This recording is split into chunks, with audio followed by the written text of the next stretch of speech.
Excellence, bon après-midi. Bon après-midi, Sylvestre. La radio-télévision Veritas catholique de l'archidiocèse de Douala profite de votre séjour à Douala pour avoir des nouvelles de votre diocèse qui seront retransmises à nos milliers de téléspectateurs. Nous vous remercions une fois de plus pour votre disponibilité. La première question de cet entretien, Excellence, c'est de comprendre le pourquoi de votre présence à Douala à l'heure actuelle.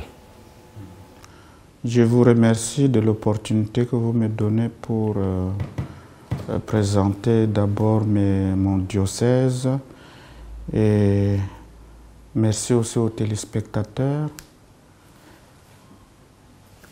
Le diocèse, en fait, je suis ici à Douala pour prêcher normalement la retraite aux prêtres de Konsamba. Donc, je suis venu depuis une semaine et je reprends l'avion dans demain, disons. Et c'est ça ma présence, c'est ça qui justifie ma présence ici à Douala, prêcher la retraite annuelle aux prêtres de Konsamba. Merci, Excellence. Alors, comme vous le disiez tout à l'heure, nous, beaucoup entendent parler du diocèse de Yagua sans comprendre également quelle est son étendue géographique. Voilà, le diocèse de Yagua comprend 3 départements. Le département de Mayokani, chef-lieu Kailé, qui a 7 arrondissements. Le département de Mayo-Danaï, chef-lieu Yagua, qui a 11 arrondissements. Et le département de Logon et Chari qui a 10 arrondissements. Au total, le diocèse de Yagua, c'est 3 départements et 28 arrondissements. Voilà justement, Excellence, donc après les graves inondations qui ont frappé votre diocèse, peut-on savoir la situation qui prévaut sur le terrain à l'heure actuelle? Parce que nous savons que vous avez les informations à chaque minute pour connaître ce qui se passe derrière.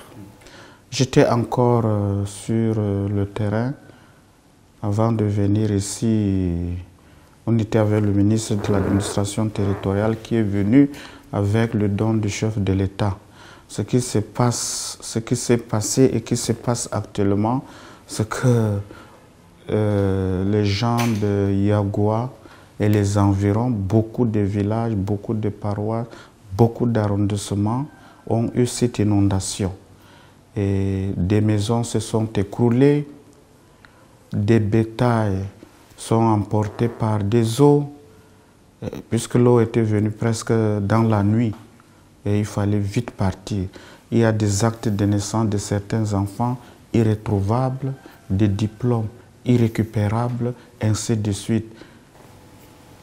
Voilà, maintenant, Excellence, après donc les inondations, la vie doit être réorganisée. Le cours normal de la vie doit reprendre. Alors maintenant, selon votre regard, quels sont les besoins réels des populations pour que la vie reprenne petit à petit? Bon, le besoin réel, c'est que déjà l'eau est en train de partir, ce qui est une bonne chose. Et deuxièmement, ils sont casés quelque part quand même. On les a casés quelque part. Il y a des organismes, la Croix-Rouge qui est sur place et d'autres organismes que je ne maîtrise pas. Ils sont dans les bâches, en brousse là, quelque part. Ils sont vraiment devenus des sinistrés. Et les besoins réels actuellement, c'est d'abord la nourriture, l'eau potable, parce que tout est souillé actuellement. Les WC qui sont remontés, les eaux sont vraiment polluées, si bien qu'on s'attend à des maladies hydriques actuellement dans notre diocèse. Il faut la nourriture, il faut de l'eau, probablement il faudra faire des forages là où ils sont et puis leur trouver à manger. Justement, Excellence, vous le disiez tout à l'heure que le chef de l'État a envoyé de l'aide. Comment est-ce que vous, en tant que pasteur propre de ce diocèse, vous avez accueilli l'aide que le chef de l'État a envoyée aux sinistrés? Bon, je vous avoue que j'ai eu quelques quelques minutes avec le ministre de l'administration qui est venu avec son staff à l'évêché d'ailleurs, parce que je me préparais à partir aussi. Et il est venu certainement avec des matelas, d'après ce qu'il m'a dit, avec des matelas. Il est venu avec quelques boîtes, quelques cartons de sardines et les cartons de savon pour aider la population. D'accord, Excellence. Selon les informations qui nous sont parvenues, certains sinistrés récriminent contre la mauvaise distribution de l'aide présentielle. Est-ce qu'à votre connaissance, est-ce qu'il y a eu un problème sur le terrain dans ce sens-là? Je suis très content que vous me parliez de cette aide. Le chef de l'État a eu l'amabilité de faire quelque chose à son niveau, ce qui est une très bonne chose. Mais seulement, cette aide de toutes les façons, ce n'est pas tout le monde qui peut le recevoir, qui peut recevoir cette aide. Pourquoi? Parce que il y a du monde. Il y a du monde. Et déjà, j'accuse les gens qui font le recensement. Il y a des endroits, il y a des arrondissements et des villages qui ne sont pas recensés. Vous comprenez? Ce qui fausse les données des aides. J'avais parlé avec certains députés. J'ai dit c'est grave. Parce que quand on laisse tout un arrondissement qui n'est pas compté, et quand l'aide vient, ça va aller où? Ça ne va pas suffire. Ça ne va pas suffire. Et j'avais dit aux députés, normalement, on doit revendiquer, on doit normalement recenser tout le monde. Alors, à cause de la situation politique, l'égoïsme politique, on ne veut pas recenser pour dire que non, il n'y a pas assez de population pour ne pas avoir beaucoup de députés, pour ne pas avoir de ministres. Et on laisse la situation. Voilà, si on dit vous êtes à 3 millions alors que vous êtes 4 millions, on va vous donner le savon de 4 millions, mais il y aura 1 million qui n'aura pas de savon et ils sont véritablement sinistrés. Vous comprenez? Voilà, j'avais dit et maintenant l'histoire me donne raison. L'histoire me donne raison. L'aide ne peut pas arriver à tout le monde. D'abord, il faut recenser. Il faut recenser. Pour nous, à l'Église catholique, nous avons toutes les données. Puisque dans un village, nous avons chaque catéchiste. Il recense les gens de son village, de son quartier. Il remonte chez le curé. Et partout, nous avons les vraies données des sinistrés. Nous pouvons aider. L'aide que les diocèses vont... tous les diocèses sont actuellement en train de collecter quelque chose. Notre organisation, c'est ça. C'est ça que nous allons faire. Nous allons, avec le CODAS Caritas et les curés, à chaque paroisse, on donne la liste et on remet les dons que nous avons reçus des diocèses. Soit si c'est l'argent, on achète le mil ou du riz ou de la farine, les savons, les cartons d'eau de Javel, parce qu'il faut quand même un peu d'eau de Javel, sinon nous aurons des maladies hydriques, comme je l'ai dit. Voilà. Voilà comment nous sommes organisés au niveau du diocèse. Merci beaucoup, Excellence. Nous allons à présent parler des écoles qui ont été dévastées et les enfants ne peuvent plus retourner à l'école. Nous pensons que ça doit être une situation très pénible pour le pasteur que vous êtes. C'est une situation très pénible. Déjà, il y a des écoles qui existent sur le papier, mais qui n'ont pas de salle de classe, ils n'ont pas de banc. Je peux citer ces écoles. Et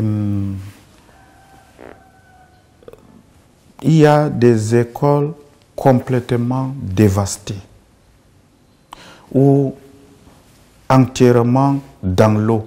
Je peux les citer, je les connais. Alors, dans Yagua Centre, nous avons délogé les enfants. Les enfants, parce que le pont est cassé, on ne peut plus traverser. Alors, les enfants qui sont de l'autre côté, ils sont à la mission catholique, et qui sont dans les salles de classe du collège Cardinal Toumi que j'ai construit il y a 4 ans. Nous avons 16 salles de classe et nous avons le collège et l'école primaire en ce moment parce qu'il faut qu'on se sert. Les enfants doivent être servis. Voilà comment nous faisons. On délocalise les écoles. Ceux qui sont de l'autre côté, ils vont à l'école de l'autre côté. Ceux qui sont de ce côté, ils vont au collège, ainsi de suite. Voilà, Monseigneur, vous le disiez tout à l'heure, la plupart des écoles sont construites en matériaux provisoires. Est-ce que le pasteur que vous allez saisir cette occasion pour demander au pouvoir public, à l'État, de faire quelque chose dans ce sens? Bon, je ne veux pas dire ici que l'État ne fait rien. Je ne dis pas. Parce que l'État fait quelque chose. L'État fait quelque chose, mais j'accuse le recensement dont je venais de parler. L'État seul ne peut pas arriver à couvrir tout. Je profite de l'opportunité pour dire à l'État... L'État, c'est qui? C'est chacun de nous. Et puis, à la population, nous pouvons aider l'État. L'État ne peut pas arriver partout. L'État ne peut pas arriver partout. Mais si on reconnaît déjà l'école, ça veut dire qu'il y a les bâtiments. Nous, quand on construit, on demande à l'État l'autorisation. Ce que nous avons déjà, les bâtiments. Mais ce n'est pas ça pour l'État. Ils sont durs avec les privés, mais avec l'État, ils ne sont pas durs. C'est ça le problème. Aucune école catholique, on ne va pas vous donner la permission d'ouverture. Vous soyez en hangar. On ne peut pas vous donner l'autorisation d'ouvrir cette école. Mais pour l'État, on nomme, on dit, voilà, il y a l'école de tel village. Fini. Pas de banc, pas de maison. Matériel provisoire, c'est les tiges de mil. Et cette année, ça sera très difficile de trouver les tiges de mil parce que l'eau a emporté toutes les récoltes. Alors, à l'heure où nous parlons, il y a beaucoup d'enfants à la maison. Il y a beaucoup d'enfants à la maison.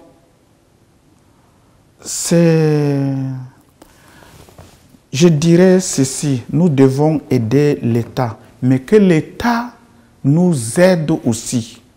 Parce qu'on met tout sur les parents d'élèves. Vous avez, les papas n'ont rien, ils n'ont même pas à manger. On dit, on crée l'école, c'est vous qui devez construire l'école. Ce n'est pas possible. Ce n'est pas possible. Et je dis souvent, il y a le gouvernement japonais qui donne des écoles. Pourquoi ne pas penser à ces écoles de la brousse? Mais on met à Yaoundé, on met à Douala, on met dans les départements, un peu partout. On laisse les écoles d'arrière-pays. Ce n'est pas normal. C'est le Cameroun. Ça nous appartient à nous tous. Si on construit l'école japonaise dans, je ne sais pas, Amaga, où est le problème? Ce n'est pas le Cameroun. Si on construit à Magba, ce n'est pas le Cameroun. Si on construit à Tekel ou bien à Tigné, ce n'est pas le Cameroun, mais c'est centré. Chacun oriente ses écoles chez eux. Ce n'est pas normal. C'est ça que j'écris. C'est l'inégalité là que nous crions. Voilà, Excellence. Je pose une question à laquelle vous avez donné un début de réponse dans une question précédente, c'est de savoir comment est-ce que le diocèse de Yagua, dont vous êtes le pasteur, s'organise pour faire face à la situation. Pour les écoles. À ce qui concerne les écoles, à ce qui concerne l'organisation de la pastorale, puisque la pastorale est un peu perturbée. Oui, pour l'école, nous sommes peinés, il y a beaucoup d'enfants, je connais par exemple à Moulvoudaï, toute l'école est dans l'eau. Bon, on me dit quand même que maintenant l'eau est en train de partir. Donc les enfants commencent déjà à aller à l'école. Ça freine aussi ma pastorale parce que je ne peux pas faire les visites en ce moment. Je ne peux pas faire les visites où tu fais avec la pirogue ou à moto. Et vous voyez, c'est très difficile la pastorale actuellement. Nous voulons lancer la rentrée pastorale, les journées diocésaines, le presbytérium. Mais on va attendre peut-être le 14 octobre parce que ce n'est pas facile maintenant de venir à Yagua ou d'aller dans un poste éloigné ou une paroisse éloignée. À cause de la boue, à cause de la mauvaise route et à cause des inondations. Monseigneur, vous connaissez parfaitement votre diocèse. Est-ce que vous pourriez avoir une idée de ce qui pourrait être fait à l'avenir pour que cette catastrophe n'ait pas la même ampleur que ce que nous avons connu durant cette période? Voilà, merci. On a eu des inondations. Ce n'est pas la première fois que nous avons des inondations. Nous avons eu les inondations en 2012 où le chef de l'État était même, le couple présidentiel était sur le lieu, à Maga par exemple.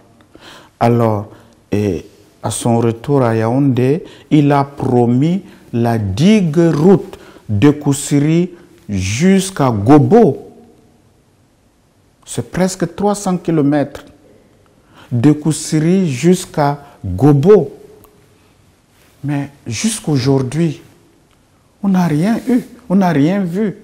Il y a eu Pulsi, c'est un organisme qui devait, je ne sais pas, faire les digues, mais on ne voit rien. Je ne comprends pas. Le chef de l'État décrète, dit quelque chose, mais il n'y a pas de suivi. Après ça, c'est fini. C'est discours mort. Discours mort, enterré.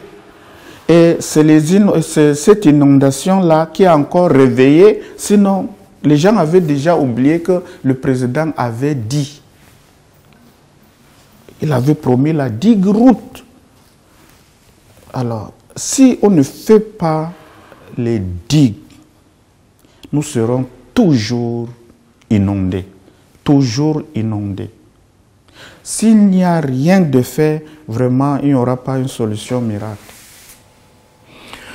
Voilà, Monseigneur, l'archidiocèse de Douala, on comptabilise un peu les diocèses qui ont réagi depuis cette catastrophe qui est arrivée dans votre diocèse.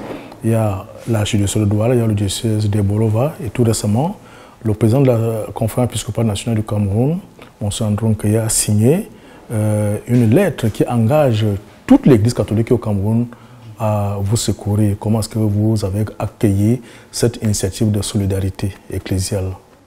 Vraiment, on ne peut que dire merci à tous ceux qui viennent nous essuyer les larmes aux yeux, à tous les chrétiens de ces pays qui veulent aider leurs frères. C'est ça la charité, c'est ça Caritas, la Caritas. Alors, je ne fais qu'encourager les chrétiens à dire merci.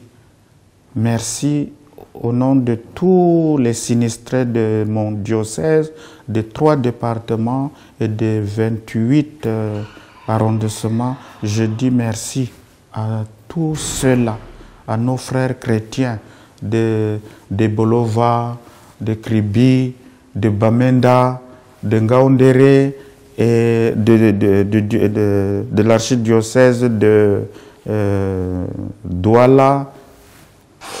Tout le monde cherche à nous aider. Nous leur disons merci. Nous leur disons merci. Alors maintenant, dans la province ecclésiastique de Garoua, je pense qu'ils vont, Ngaoundéré et Garoua vont aller à Yagua demain pour réagir. Marois a déjà été pour nous épauler parce qu'on était tout seul là avec les sinistrés. Marois est venu nous appuyer avec la farine de sorgho, avec les cartons du savon et les cartons d'eau de Javel. Excellence, il y a des personnes individuelles qui aimeraient apporter aussi leur contribution au diocèse. Comment est-ce que ces personnes pourraient déposer leurs aides pour que ces aides parviennent effectivement au diocèse? Bon, il y a des personnes individuelles. Il y a le curé de Sainte Teresa de